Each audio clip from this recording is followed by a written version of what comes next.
La mempool se está liberando. He conseguido hacer una transacción ya pagando 40 satoshis por byte, rompiendo nuevamente mi regla de no pagar más de 10 satoshis por transacción, pero ya te comentaré en un momento por qué rompí esta regla y sobre todo por qué creo que no se puede tener una regla fija de comisiones a pagar, o por lo menos no es sostenible en el largo plazo. De esto vamos a hablar aquí en el 787 de Bitcoin en español. Comenzamos. Antes de pasar a la información, sobre todo para aquellos que escuchan la versión de video de este podcast, o más bien que lo escuchan en plataformas que permiten video como YouTube o como Odyssey, a partir de los últimos episodios he colocado una leyenda directamente en la miniatura del video indicando si el podcast es de solo audio o si es que tiene video, sobre todo porque a veces me es más cómodo desarrollar un tema sin un soporte visual, porque pues es más una experiencia o un comentario personal lo que quiero compartir con ustedes, y cuando ya necesito un apoyo visual o bien puedo compartir la fuente de donde estoy sacando la información, es ahí cuando ya me apoyo de este recurso de las plataformas que lo permiten. La intención es que puedas identificar el tipo de episodio desde la miniatura y no estés ahí esperando que salga un video cuando a lo mejor no lo hay, y decidas ya desde ese momento pues en dónde vas a escuchar el podcast.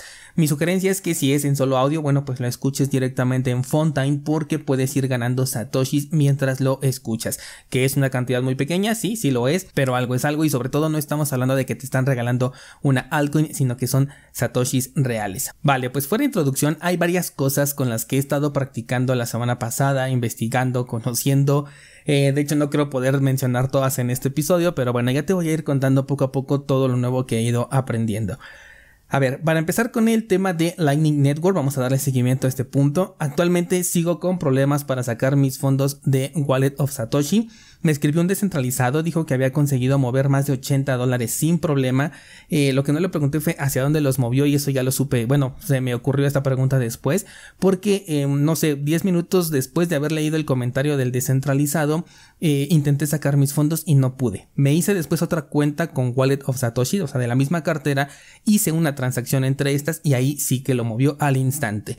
Pero bueno, estamos hablando de que esta cartera Wallet of Satoshi es una solución de custodia. Tú no tienes el control de tus fondos cuando utilizas esta cartera. Así que los movimientos internos podrían, no digo que lo sean, pero podrían ser simplemente una actualización visual de fondos y no una transacción real. Porque cuando quiero interactuar con alguna otra cartera, simplemente no me permite sacarlos de allí. Con Moon Wallet ya pude enviar y recibir sin problema, que si utiliza Lightning o no, bueno, esto ya es otra cosa, pero funcionó cuando lo quise utilizar.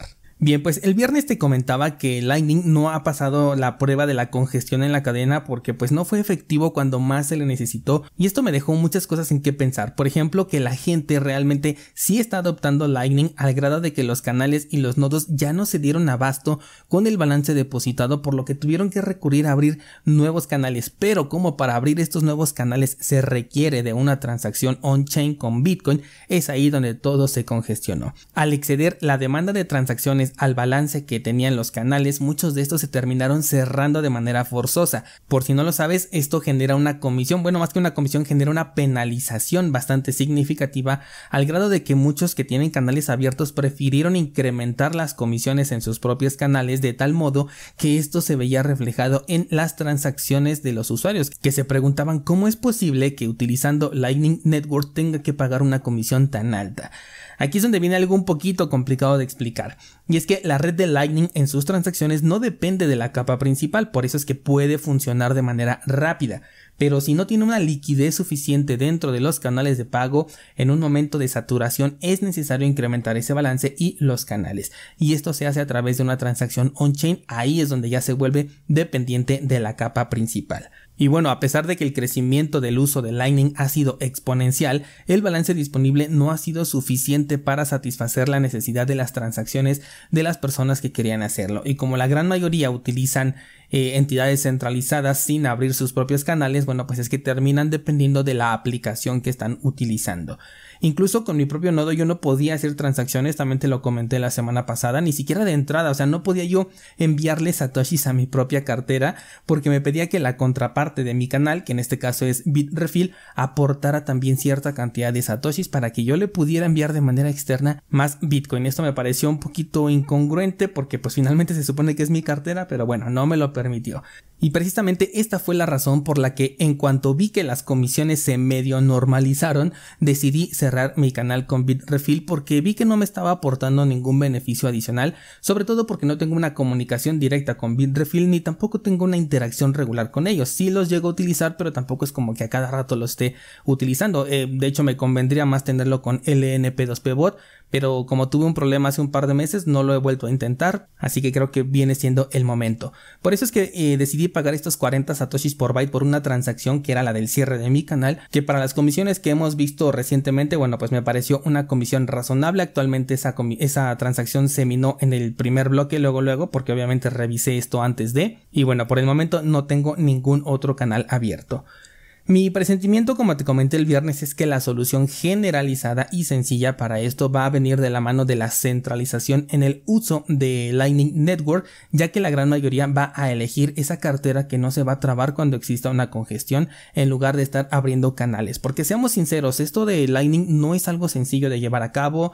Tienes que bloquear cierta cantidad de fondos, te arriesgas a un cierre forzoso del canal pagando una penalización y encima, aunque ya tienes tu nodo corriendo, tienes tu canal abierto, aún así puedes tener problemas al momento de realizar transacciones, como fue mi caso. Yo lo que espero es que esto incentive a la creación de nuevas soluciones de escalabilidad para Bitcoin, pero para no depender de ello también hay que conocer el uso de la capa principal. Hay que programar tus transacciones en la medida de lo posible para que sepas cuándo, cómo y dónde hacerlas, así como también aceptar que la red de Bitcoin tiene implícita una comisión a pagar y si queremos que más personas usen esta red, la comisión también va a tener que ser más grande porque es parte del diseño y esto no es un problema que haya que solucionar.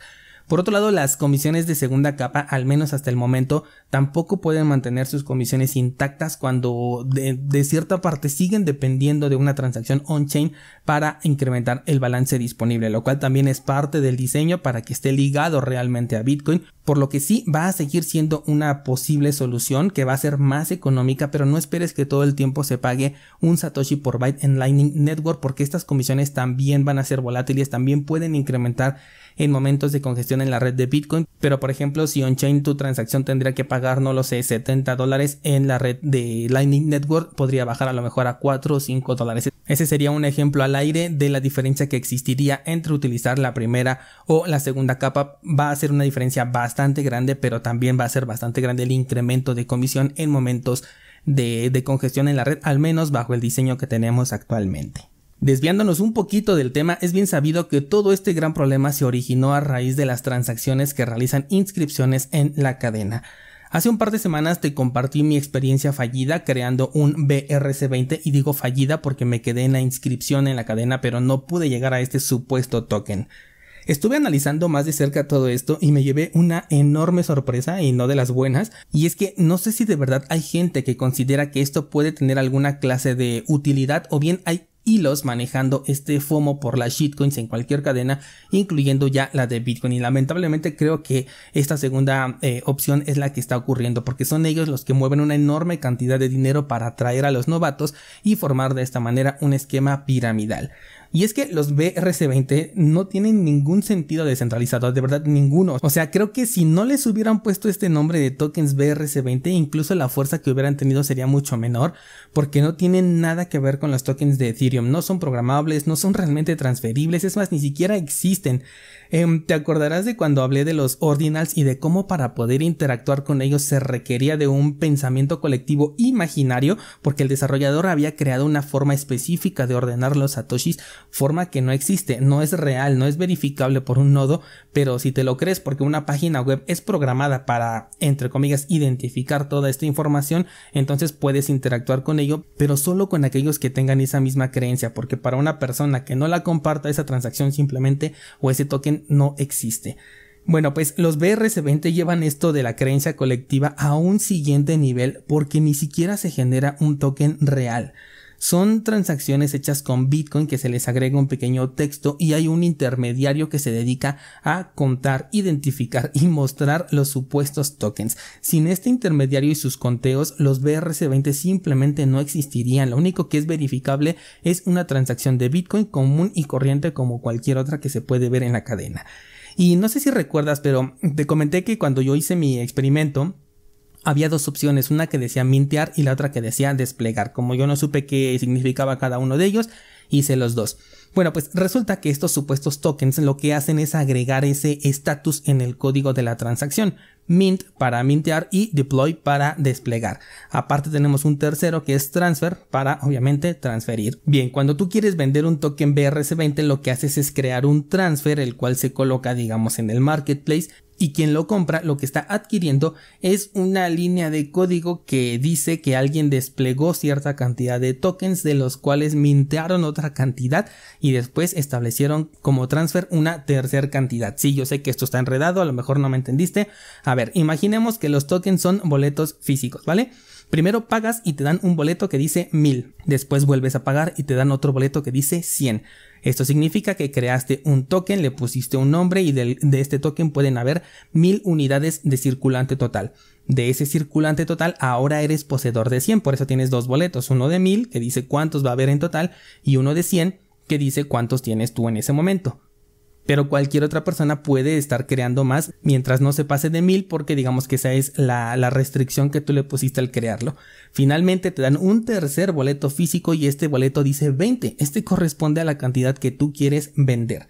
Si alguien te compra este boleto de 20, el comprador lo que recibe es únicamente ese boleto. Tú te quedas con los otros dos. Ese boleto de 20 dice que alguien mintió 100 de un token que tiene un circulante de 1000 y lo peor es que estos balances ni siquiera se restan en automático, sino que el intermediario que te digo que en este caso es la plataforma esta donde lo hice, se encarga de ver que alguien se inventó 1000 tokens, después de esos 1000 pidió 100 y después vendió 20, entonces aunque su wallet diga que tiene 100, en realidad solamente tiene 80 porque alguien tiene un transfer de 20 y esta operación la hace prácticamente por fuera. Sin este intermediario nada de esto existiría. O sea, es tan pero tan ineficiente la forma en la que trabajan que la verdad me parece imposible que tenga tanta demanda si no es por un interés detrás que desde mi punto de vista lamentablemente creo que es un esquema piramidal.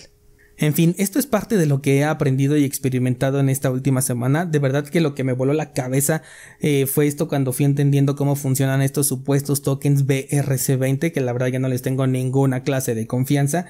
Y la verdad dije, no puede ser, esto no es una estafa porque ahí he estado todo el tiempo bien explícito, pero definitivamente estoy casi seguro de que se trata de un esquema piramidal, de que quienes están detrás pues están manejando todos estos hilos y captando a ciertas personas novatas que quieren pues experimentar, que creen que puede ocurrir lo mismo que ha sucedido por ejemplo en Ethereum. Y como ven que el token explota, bueno, pues creen que se puede repetir, que pueden volverse ricos de la noche a la mañana.